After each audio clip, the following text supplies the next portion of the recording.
Olá pessoal, chegamos à nossa quinta semana da disciplina de Fundamentos da Gestão da Qualidade do curso técnico em Logística do IFET Campus Rio Pomba. Nesta semana teremos como foco as ferramentas de gestão da qualidade, abordando o brainstorming, o diagrama de causa e efeito e o gráfico ou diagrama de Pareto. Na aula passada, trabalhamos com foco no processo de implantação da gestão da qualidade no ambiente das empresas. Hoje, vamos abordar algumas das ferramentas da qualidade importante para a resolução de problemas nas empresas. Uma das ferramentas foco da aula de hoje é a ferramenta Brainstorm. O que significa Brainstorm? Tempestade cerebral. É uma técnica de criatividade em grupo na qual se busca a geração de ideias que, isoladamente associadas, estimulem novas ideias e subsídios direcionados à solução parcial ou total de um determinado problema vinculado ao processo de gestão da qualidade da empresa. Pode e deve ser documentado por meio de diagramas de causa e efeito, que é a outra ferramenta que a gente também vai estar abordando na aula de hoje. Torna-se importante ressaltar que a ferramenta Brainstorm é uma ferramenta extremamente versátil, à medida que ela vai auxiliar na detecção dos problemas da empresa, mas também, através da exposição de ideias, ela pode estar contribuindo para o processo de elaboração e criação de novos produtos. Então, qual seria o objetivo dessa ferramenta? O objetivo principal dessa ferramenta é estar alcançando, conseguindo o maior número de ideias possíveis. Como que a gente faz para poder estar desenvolvendo essa ferramenta? Essa ferramenta ela é imposta, ela é praticada através de uma reunião que vai de um número de 6 a 12 pessoas, onde as pessoas elas vão se interagir de maneira a gerar um maior número de ideias. Então, quais são as regras? Quais seriam as regras para a participação de uma reunião de brainstorming? É importante que todos participem. É proibido criticar, porque isso vai inibir a participação de algumas pessoas. Não há julgamento de qualquer tipo, todas as ideias devem ser aceitas. A quantidade irá gerar a qualidade. Gerar o maior número de ideias possíveis. A questão de ideias de carona. Uma ideia vai gerar outra ideia que pode chegar a problema que deverá ser desenvolvida pela empresa. Agora falaremos dos tipos de brainstorming, das suas finalidades, das suas vantagens e das suas desvantagens. O primeiro deles é o brainstorming aberto.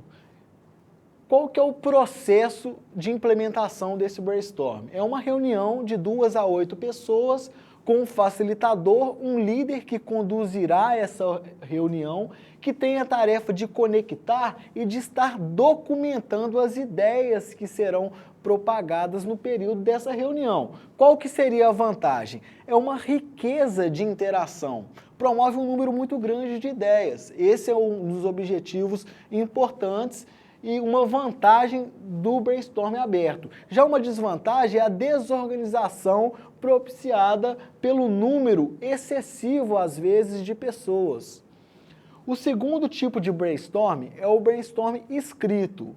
Qual que é o processo? O processo é uma reunião em grupo, onde as ideias são escritas, mas sem comentários oral. A vantagem é a organização desse processo, mas a desvantagem torna-se um processo lento e às vezes até fadigante para quem está participando, porque à medida que eles não podem expor oralmente as ideias que estão sendo expostas, isso faz com que o processo demore. O terceiro e último tipo de brainstorming é o brainstorming com recuperação.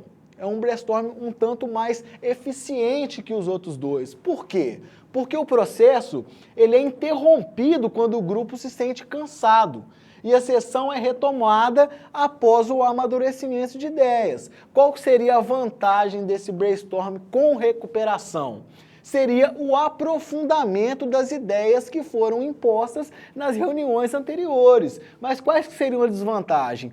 Poderia gerar uma perda de pegada, porque o reinício das reuniões em uma outra oportunidade pode gerar desestímulo ou esquecimento de alguns pontos que seriam cruciais para a geração de ideias.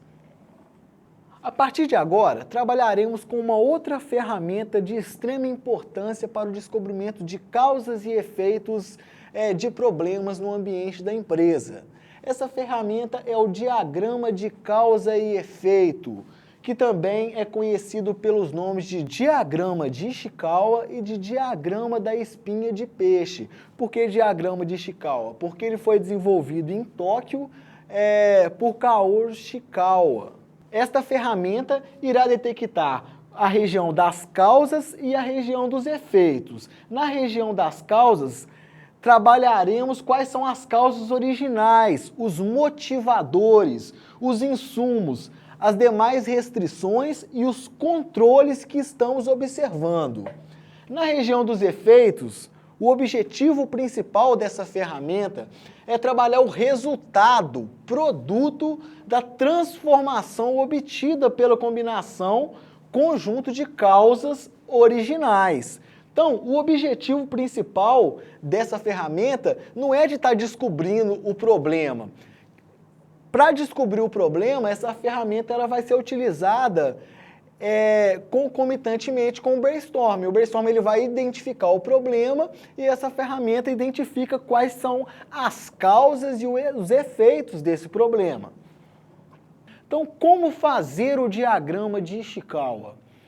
A título de exemplo, eu trouxe um problema de alta rotatividade de funcionários numa empresa.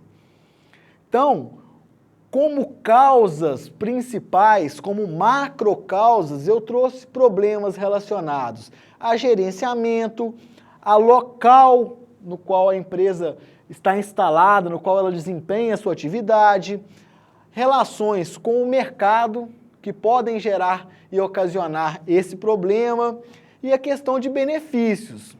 Então, o objetivo principal do diagrama de Ishikawa é estar selecionando quais são as causas principais para a resolução desse problema. Vamos lá, vamos procurar selecionar quais seriam essas causas. A primeira causa, pouca flexibilidade do pessoal de gerência, pouco foco em retenção. Essas são as causas relacionadas a gerenciamento. Causas relacionadas ao local, acesso difícil por parte dos funcionários à estrutura física da empresa. Normalmente a empresa está localizada num local muito distante da cidade, de difícil acesso dos funcionários. Um outro ponto, uma outra causa relacionada à questão do local, a cidade de pequeno porte. Agora, causas relacionadas aos benefícios, salário abaixo do mercado. Uma outra possível causa, sem plano de saúde, falta de plano de saúde para os funcionários. Em relação à macrocausa mercado, temos duas principais causas.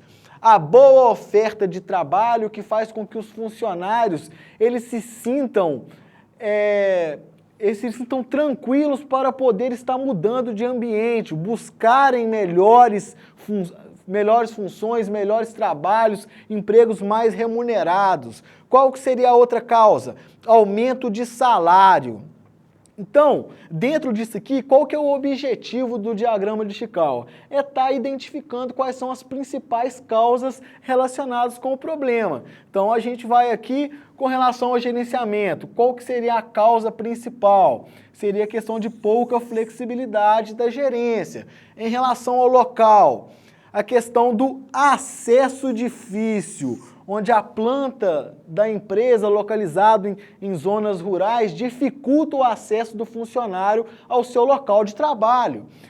Uma macrocausa relacionada aos benefícios, a questão do salário abaixo do mercado. Essa é uma causa que pode estar gerando a alta rotatividade de funcionários. Uma causa relacionada ao mercado, a boa oferta de trabalho, porque quando se tem uma demanda muito grande por trabalho, os profissionais eles tendem a se sentir tranquilos, porque a situação de pleno emprego, ela tende a gerar uma tranquilidade com relação à procura de novas oportunidades, novas empresas. Se está fácil para todo mundo, por que não tentar em outro local? Esse é um problema que poderia também estar gerando a alta rotatividade de funcionários de uma determinada empresa. Então, o diagrama de Chicago é isso, ele vai auxiliar na busca pelas principais causas e efeitos que vão ocasionar um determinado problema.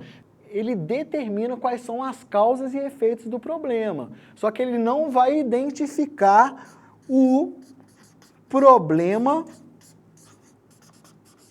central.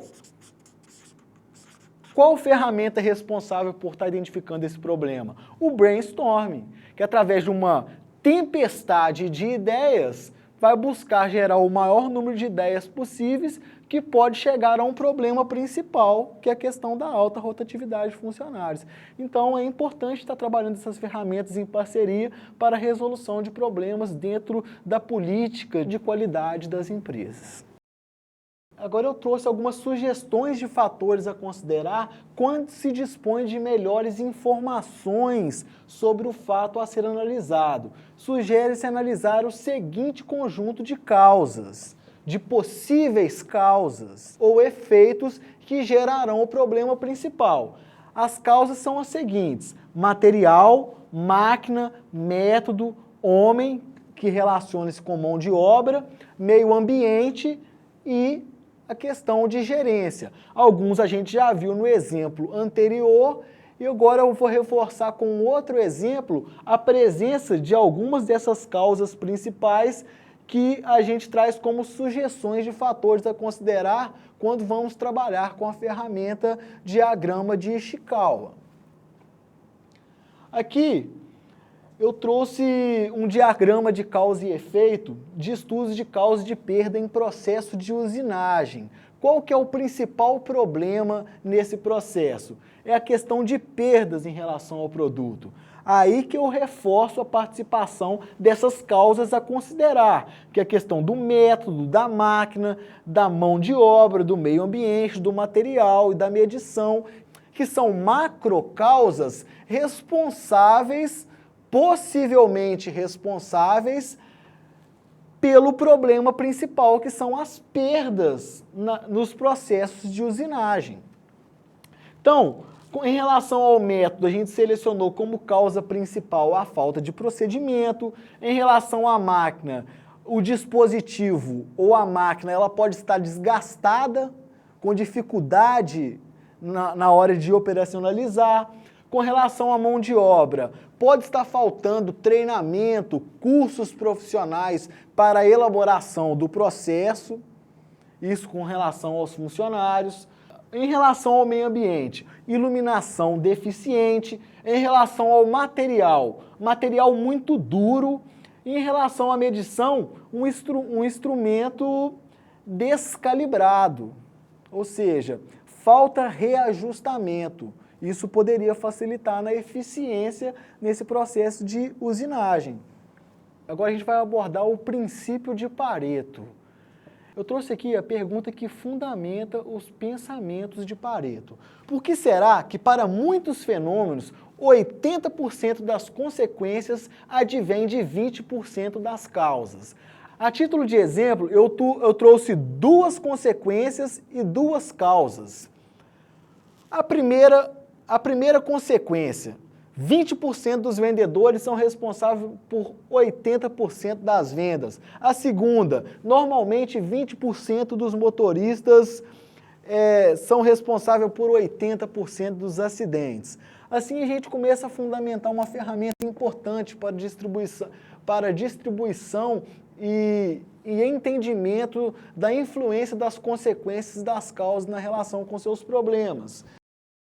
Pareto foi um economista e sociólogo italiano que viveu de 1848 até 1923 e estabeleceu essa regra do 80 por 20. O que significa e quais são os preceitos defendidos por essa regra?